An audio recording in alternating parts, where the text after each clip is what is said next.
Did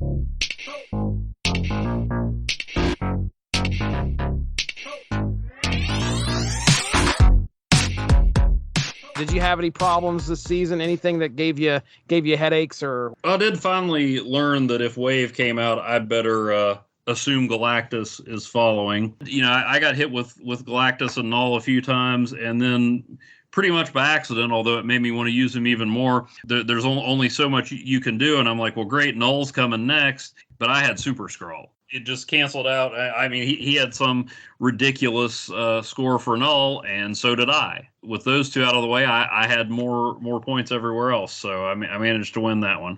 I don't know if you go onto Reddit very often, especially the Snap section of Reddit. I do not. Okay. Well, I have learned a term. It's called Boomer Snap. Okay. So the Boomer Snap is the guy who knows that it, like, waits till turn 5 and knows he's going to win and that's wins. Me. And then he hits the snap button because there's absolutely no way the other guy is going to win. So he Boomer Snaps. I mean, I probably should change my username to Boomer Snap. Real quick, before we get into our battle, Evan and I are going to have our battle chosen by the people, Evan Bevins. Remember, this was a poll because there were 3 options, and I don't remember what those options were. I'm about to look. One was heroes versus villains and guys versus gals. There you go. And then the other one was X-Men versus Avengers. The Twitter poll came in, and it was, so we had 7 votes. Avengers versus X-Men won with 71.4% compared to heroes versus villains and guys versus gals coming in at 14.3% each. So yeah. So that's what we're going to do. We're going to do Avengers versus X-Men here in a moment. But I think what we ought to do real quick, let's go ahead and we'll talk about our unlocks and purchases. And I talked about one of my biggest purchases, which was Stegron, using the 6,000 tokens. And I'm currently using him as much as I can because I want to get my tokens worth. As of April 5th, my collector level was 3,492. At the end of April, it had gone up to 3,983. So just outside of that 4,000 range. Any idea where you're sitting at right now, Evan, or what you were? I know where I'm at right now, but I forgot to. I didn't check at the end of April, but I'm at 4474 right now. 4474. Okay. And I will say things have definitely slowed down a little bit for me. I've noticed a lot of it now is becoming tokens and credits. Credits is fine. I'm okay with unlocking credits because I don't mind getting variants. I actually like getting variants a lot. But there's not as many cards out there now because you're collecting so much. But oh yeah. All right, so my first one that I had listed here was a combo break variant of the leader, which was really cool. It's one of my favorite leaders that are out there, and it might just be because I unlocked it and it looks awesome. I talked about Stegron. I unlocked Black Panther. I unlocked Stature. A Chibi variant Enchantress, used her a lot. Pixel variant Forge. Bast. I had a lot of promise for Bast and hardly have used Bast since I got him.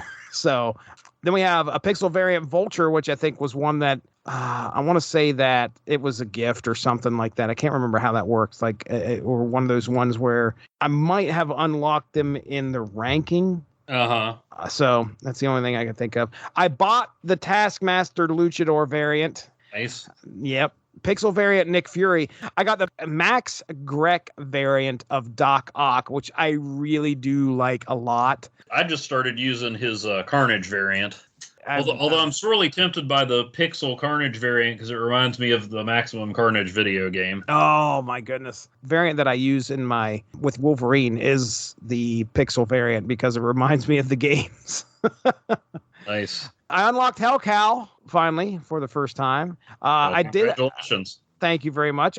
I think I bought Drax and then ended up getting the Luchador variant of Drax. So I see your note there. I haven't gotten any Luchador variants yet. And I like Luchador despite not knowing much about wrestling or Mexican culture. Oh, yes. Yeah, they look awesome.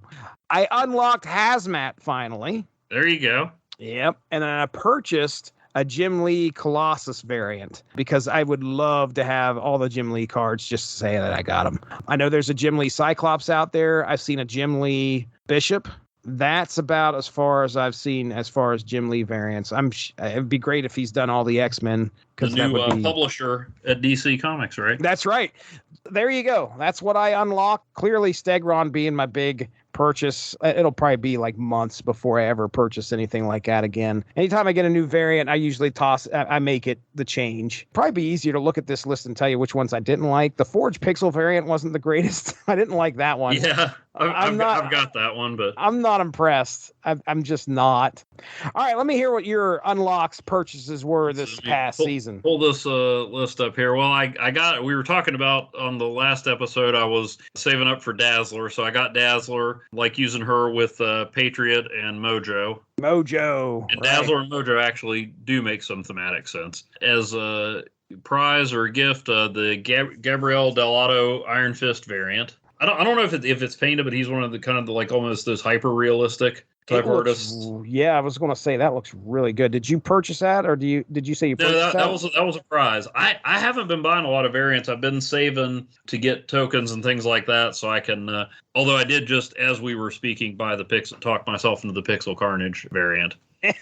But because I end up getting a lot of variants as prizes that are pretty cool. So I usually just kind of go with however that pops up. But yeah, those Maximum Carnage vibes were too strong to ignore. Yes, I hear you. Plus, I think one of the last variants I bought before that was Brew. And I love Brew, but he's on a Brood card, and I just don't use that very often. And I missed out on getting some set with gold or whatever because I had bought Brew, and it's like, again, I love Brew the character, but Brew the snap card, right?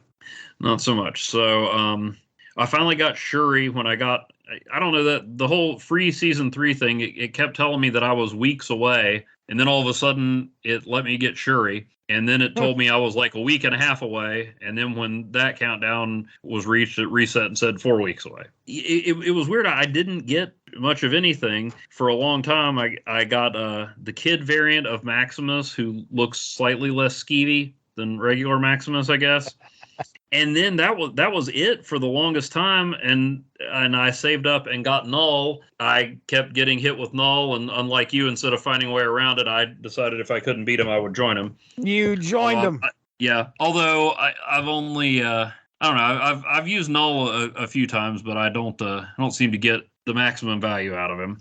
But then right after that, I was like, well, are they slowing down on the prizes or what? But in rapid succession, from just prizes, I got Valkyrie. Let me ask you. I was going to say, have you used her very often at all? I actually used Valkyrie and the card I got right after her, Sentry, quite a bit. Okay, Sentry, I have not got yet. I've got a Viper deck. I went on kind of a pair with those two. Really? Because, well, the cards that I at least want to have with Sentry are Viper and Valkyrie. Right. Because, he gives you that -10 void. So Viper sends him over there, or you drop Valkyrie and he goes from -10 to 3. Yeah, good point. I love Valkyrie, the character, because I love the original Defenders. But the card, I was like, I don't know what I would do with that. So I didn't really seek it out, but I got it. And I'm like, well, let's give it a try. And she's actually more useful than I thought. Yeah, I could not get her to work very well. I'd always throw her into a deck, and I'd be like, okay, here we go. I went about it the wrong way. What I was thinking was like, okay, I've got to have like some 1s and 2s here, and then throw down Valkyrie and turn them all into 3s. But you got a point. If if you got like a lot of negatives there, if you can go with the negatives, you can turn them into 3s. Or if, like me, you often find yourself playing Hobgoblin and him not crossing over. Yes. And again, you get that out there, and let's say it's turn 5, because she does cost a bit to get her out there. Yeah. If you've got Sunspot or something like that that's sitting at a 0, and then he's going to go up that next turn if you don't use all the energy, which is kind of nice. But let's see. Then I got the Ultron variant that has multiple arms, which is just a nice change of pace because I was using Ultron a lot. Then I got Mr. Negative's demon form, which. The card's useful. Mr. Negative, the character, doesn't do much for me. And, I'm on record as saying Doc Ock in a suit is the best Doc Ock. Right. Weird glowy guy in a suit with a sword is more interesting to me than guy with a demon mouth on his chest. But, your mileage may vary. I got 3 more prize variants. The Pixel Shuri. Okay. The Storm Baby variant. I think I've seen that. And then the Leech Future Foundation variant, which I can use the next time I try to build a usable Fantastic Four deck and abandon it minutes later. When they did Future Foundation, when the Torch died and the Fantastic Four started taking in genius super kids, it was revealed that Artie or Leech 1 was a genius. And then they brought the other one along because, I guess they were, pair bonded at that point. Mm-hmm. Sometimes Leech can show up without Artie. I don't think anybody ever writes Artie without Leech. Right. Every once in a while, I'm like, I should use Leech more often right after somebody utterly destroys me with him. Even with the nerf, it's still, Leech can just ruin your day. There you go, folks. There's our unlocks and purchases. Now it's game time. It is game time. What do you think, Evan? Are you ready? Are you ready to battle? Are you ready to throw down? It's X-Men versus Avengers. I'm taking the X-Men. Wait, Evan, I thought I was the X-Men. Go ahead. Tell them what you did to me. It's not a totally classic Avengers deck. I dumped the Wasp out of there. It's mostly classic Avengers, but just to mess with you, I did throw together a deck that was Avengers with an asterisk, and every one of these have been Avengers. Don't make me cite my sources. Just to see what your reaction will be, I put pretty much everybody in the game who's been an X-Man and an Avenger. Yeah. For 30 some years, there was one answer to the trivia question: who's been a member of both the X-Men and the Avengers? Beast. And then you could throw in the Defenders if you remembered they existed. But now it takes less time to list the X-Men who haven't been Avengers. That's true. Cyclops and Jean Grey.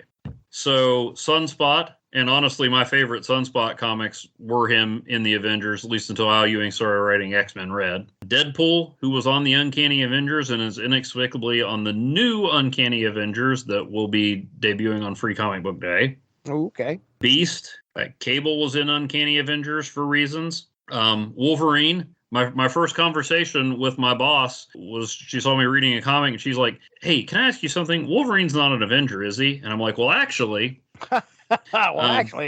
Yeah, Rogue. So she was in Uncanny Avengers. I started to say if Savage Avengers counts, then Venom, but also the Flash Thompson incarnation of Venom was on the Secret Avengers. Okay, all right. Storm was an Avenger for 5 minutes. They went to get Black Panther, and he's like, "Nah, I'm busy pretending to be Daredevil, but hey, my wife's not doing anything." Sabretooth for a whopping 6 issues before everything got reset for Secret Wars. Okay. Wow. Jubilee, thanks to A-Next. Okay. Well, I guess I did cite all my sources. And then Namor, just to keep up the X-Men and Avengers theme. And then Doctor Doom, because for 2 issues during Axis, he formed his own Avengers team. And also he generates Doombots, and there was a Doombot on Avengers AI, which is an excellent series you should read sometime. Nice. So there you go. And I sent it to you, and you didn't answer. No, I did not. I was watching Scream 6. I looked down and you're like, "Here's my deck," and I'm like, "Oh, nice." Looks I good. said, "We're recording tomorrow, right? Here's my Avengers team." And your response, "Yeah, man, should be good." I need to pay attention. I'm crying out for attention here, and pay attention to me. Yeah, acknowledge me and my immaturity. But I've got a more traditional Avengers deck that I'm prepared to defeat you with now. All right, yeah. Now, I put 2 decks together here. One, it was interesting because at first I was like, okay, do I make one that is, and this is pretty much what I landed on. I was like, well, look, we're playing to win here. We need to come up with something that, if they're on the X-Men, that's what I was doing. Okay, I'm going to try and figure out a way of making a team that is going to defeat whatever Evan's going to throw at me. But I also had a team of strictly going by first appearance from beginning to end to fill up the deck. So I'll go ahead and run that down. Here is my first appearance X-Men deck. So we had Angel, Iceman, Nightcrawler. Now, granted, I'm not going in an order of appearance here. I'm going in order of power, or I should say in order of cost. So Angel, Iceman, Nightcrawler, Beast, Wolverine, Colossus, Rogue, Storm, Cyclops. This one kind of surprised me. Polaris. Yeah. Professor X, and Magneto. So those are, and if you look at, if you go to the wiki and you check it out. Polaris predates the all new, all different X-Men. Right. She was in as a Polaris was Lorna Dane, X-Men number 60 from 1969. So Nightcrawler, Wolverine, Storm, and Colossus, all from Giant Size X-Men. Yeah. Number 1. And of course, the OGs. Magneto ended up in it. Rogue and Magneto ended up in it because they were from the 80s, apparently. This was after Giant Size X-Men, obviously.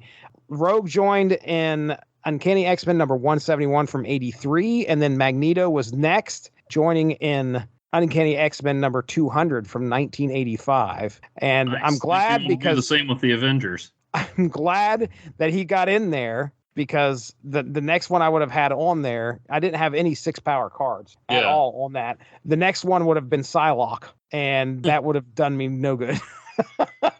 There you go. So that would have been the original by appearance X-Men deck. But instead, I've got the one that's going to put a hurting down on you. So should we go through what's in our deck first? Oh no, do it as reveal. Okay. Yeah, we got to do it as we're going along. You wouldn't want me to come up with a killer strategy to defeat you before we've even started. You've got a good point. All right, shall I send you an invite? Yes, send me a code. All right, here we go. Oh, you can't even use an X-Men card back? Jeez. I don't have one. I don't think I have one. I thought everybody got that one. My bad. All right, here it comes. First location, Avengers Compound. On turn 5, all cards must be played here. Luckily, it's turn 1, so let's see. It looks like I've got a home field advantage here, but I'm not playing my first card. No, you are not. All right, so I laid out Sunspot. I laid out Hawkeye. Hawkeye on Nidavellir. How do you say that? Nidavellir? Nidavellir. Cards here get +5 power. And I will tell you right now, Evan, I don't think I saw Quake listed as an X-Man, and I'm upset. That's because she's not. And I am upset. But you know what? She would have counted as an Avenger. I think she and Storm were on the team for the same 5-minute period. Oh, so okay, I played Mantis on Nidavellir to get the bonus for Hawkeye, and you happened to play your card on Nidavellir, so I got a bonus for Mantis too. Oh, Cable reaching into the deck, pulling out. What could it be? Oh, and Mantis copied one of your cards. Oh no, yeah. I drew a card from your deck. Does she draw a card, or does she? Yeah, she draws a card. Yeah, and it's just a random card. It's not like the top card. Yeah, draw a card from their deck. So okay, and now Atlantis has been revealed as the 3rd location. If you only have one card here, it has +5 power. Ooh, buddy. Oh, Evan going to go ahead and lay down Thor. Unbelievable. Yeah, meanwhile, I was like, how did you get Captain America? He's not an X-Man. That's the card you took from my deck. Yep. I've convinced him to change sides. Captain America is fighting the good fight right now on the side of the mutants. This is isn't that special? All right. Okay, so turn 4, here we go. Got a little something special for you. You have aggravated me. Spider-Man webbing up Avengers Compound. So you can't play any cards that are turn 5. Just so happens that's the only place you can play on turn 5. Yep. But the good thing is I got Sunspot hanging down there. Yeah. Sunspot will absorb 5 of these energy, and at least I'll be laying down. Be like I'm laying down a card with 5 power. Oh, here comes Vision. There's the Vision, and now Sunspot is a 5-card stud. No, that didn't work. Tried. 5-card stud. All right, so now we're down to turn 6. I went ahead and snapped. Oh, did you now? Let's just take a look and see what's about to happen, folks. Thor hanging out there in Atlantis. Wasn't expecting that. Write that story. Yeah, I'm sure it's happened. Just hanging out. One guy in Atlantis. All right, here we go. Oh, Magneto. Yeah, bring him over. Spider-Man over to Atlantis. Do not do it. Black Panther. Yes! Man, I did the math wrong. I thought that was going to work out. So Magneto comes in. Magneto comes in at Atlantis, and is the only card there. Gives me a +5 boost, and then I grabbed Spider-Man over from Avengers Compound, drug him out. I said, "You're down. It's under the sea with you, Spider-Man." Oh, that's what I did because I thought I was like, oh, he's going to pull Spider-Man over there and I win, but I was forgetting about the +5 power. I love it. Good thing I didn't gloat prematurely. That would have been embarrassing. And that was 4, baby. Oh, boy. I was waiting for Mjolnir to get dropped there. Yeah, me too. Turns out I'm still waiting. What's our first location there, Evan? That is Monster Metropolis. The cards with the highest power here get +3 power. And I'm betting that's not on your list of least favorite locations. So do you want to say where that one debuted? Oh, Monster Metropolis? Punisher Volume 8, number 12. That's right. Frankencastle. I about called him Frank. Oh, man. All right. So you laid out Hawkeye. I couldn't lay out anything. I had nothing in my hand that I could lay out. Now the Tinkerer's Workshop has appeared, giving us +1 energy, and I'm about to run out of time. Here, have fun with this. Oh, I hope I will.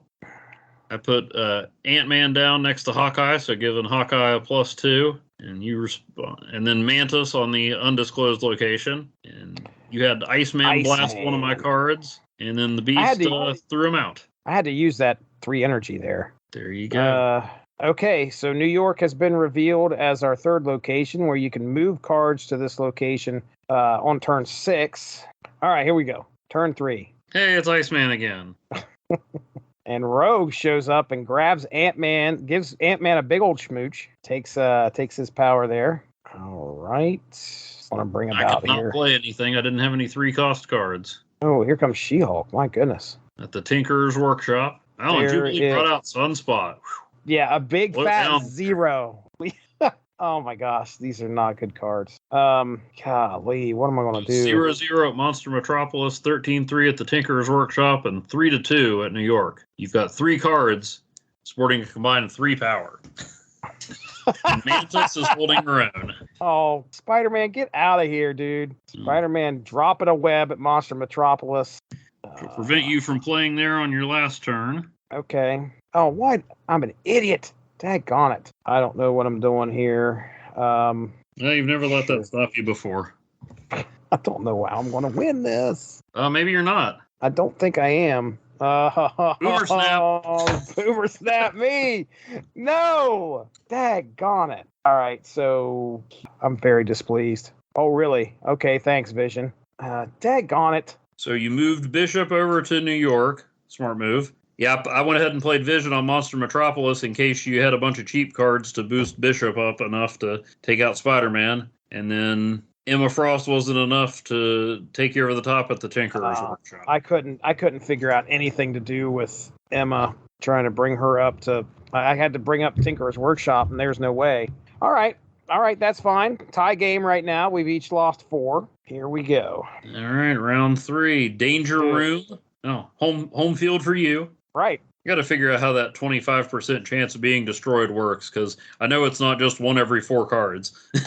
I couldn't or chose not to play anything. You don't know what I'm doing. I'm a mystery wrapped in a riddle. Look at you go. Yep. Miniaturized lab. So if you don't play a card here now, you're not going to be able to till turn 6. And we both played a card here. You got Cable, so you yoinked something out of my deck. I got Black Widow, and you've got a Widow's Bite. Look at you go. So you won't be drawing a card this turn. Oh, Plunderer's Castle. Plunder Castle, which, by the way, Plunder Castle, folks, is not on my list. I thought it was. That is... It's named for Lord Kevin Plunder, who you know better as Kazar. I believe it's in the Savage Land. We've talked about that, I think, at one point. And then he has a brother who is a villain named the Plunderer. That's right. Yeah. Who Al Ewing decided to remove all character traits from except a fixation on the word plunder. And it's quite wonderful. Once again, I'm like, why are you using Avengers in your X-Men deck? Completely forgetting you just played Cable. Scarlet Witch coming out. Oh no, Scarlet Witch. And the Widow's Bite and a rock. Look at you, Jesse. Hey, 3 cards, 3 power. And I've got Thor standing atop the Eternity range with 4 power. How about that? I don't know if this is going to work well for me. I bet you're going to play on the Eternity range. Yeah, that's the only spot I could go. This turn or next turn, just FYI. Right. This is going to backfire. Okay. Beast says, give me back the Widow's Bite, please. Didn't see that coming. And I played Captain America at the Eternity range. Gosh. Now Thor's up to 5 power. I am banking on the fact that I just don't want to draw any more cards. Go ahead. Go ahead and use Spider-Man. I will. Heck, and Mantis. Oh, because I knew you were going to play there. I'm drawing now I've got one of your cards. Spoiler alert, it's not. Oh, here we go. Oh, boy. That did nothing. Dream Dimension. So on turn 5, all our cards cost more, but now it's not turn 5 anymore. All right. Let's see what happens. Turn 6. 4 cubes on the line. Oh, yeah, I did snap. All right, here we go. You played on Plunder Castle. I put all my eggs in the miniaturized lab basket because, spoiler alert, I didn't have a 6 card. This is hurting. Oh, and Magneto's going to yoink him over.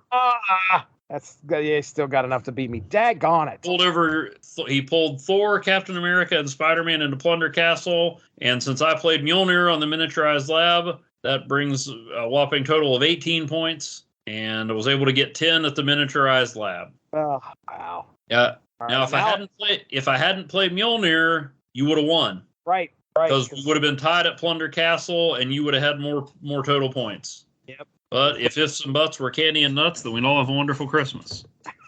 All right, so now it's going to be slow going for me since the current count is 6-2. Evan in the lead. I mean, this could just be the last round. Now, how many games do I got to win? 3 more? 3 in a row here. Okay. Hit him, Iceman. You know, my beast combo has not worked at all.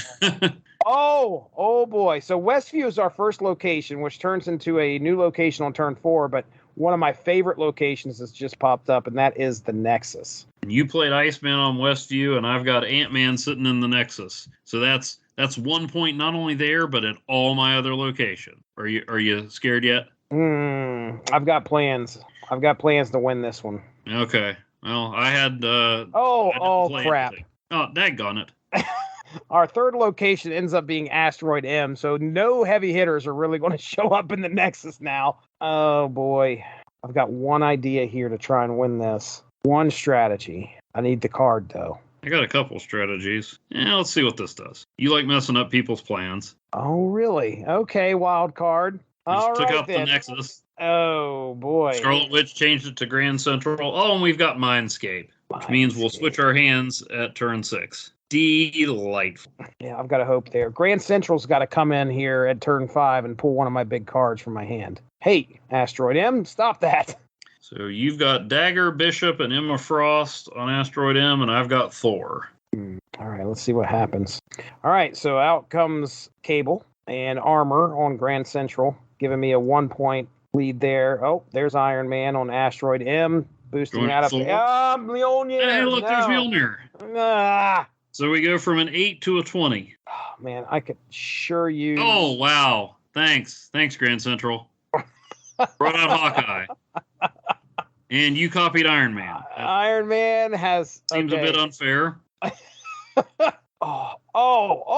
at that. Well, dang it. I can't use that. That's the card I wanted. I wanted to use Cloak. I needed that turn 5. Well, Cloak and X-Man is a dark X-Man. Well, Cloak and Dagger were both X-Men, and they were X-Men Dark Avengers number 8. Okay. Well, crap. I'm running out of time, and I don't know what to do. You can go hit retreat. It's right there in the bottom left. Let's see how this works. This is not going to work at all. Now you're going to win this one. I was thinking. No, I'm not. Oh, hey. All right. No. Well, let's hear it for dang it. It all comes down to math. Here's for my inferior math skills. All right. Well, I started to play Magneto on the Mindscape, but that would have with She heck, even without She-Hulk, that would have tied you there. Right. And then I didn't even think about you playing a card there. If you had played a card anywhere else, Bishop would have boosted up and you would have won. So didn't think it would do much. I would have lost playing Magneto on Asteroid M, so Grand Central was the only place to play him. Well, there it is. I didn't think we were going to tie there. I thought you were going to win. So let's hear it for my bad math skills. Yeah, it all came down to math. I had 11 on Mindscape. We both had 22 on Grand Central, and then 20-7 on Asteroid M. 13 beats my 11 lead. Congratulations, Evan Bevins. The Avengers. There was a lot of flip-flopping going on there. I mean, if you look at it, there were some Avengers that couldn't figure out what sides they were going to be on. They kept coming over to my side. Iron Man showed up twice in the game. I don't know which one is which now. I mean, honestly, you got an explanation for that one? Why would Iron Man be on both sides of the battlefields? Because White Queen got an alternate reality Tony Stark to do her bidding, and she didn't use her telepathy because, Emma dresses how she dresses, and Tony is who he is. Perfect. She's actually going to be a supporting character in Iron Man now, or maybe not supporting character, co-star. They're roping Iron Man into the X-Men storyline. Are you serious? Yeah. Oh, wow. Okay. Congratulations, Evan. Well, thank you. The Avengers have won. You are the champion. We'll have to throw. I had one good game right there at the beginning, and that was when Sunspot was involved, and that was it. Sunspot never showed up again, I don't think. We do have wait a second. We do have to give Magneto credit for shifting sides and helping the Avengers out. That's true. That is true. The Mindscape's not so bad after all. We're going to find out here in a few. Thanks a lot for joining us. Make sure to tune in tomorrow for the next installment of Snap Material.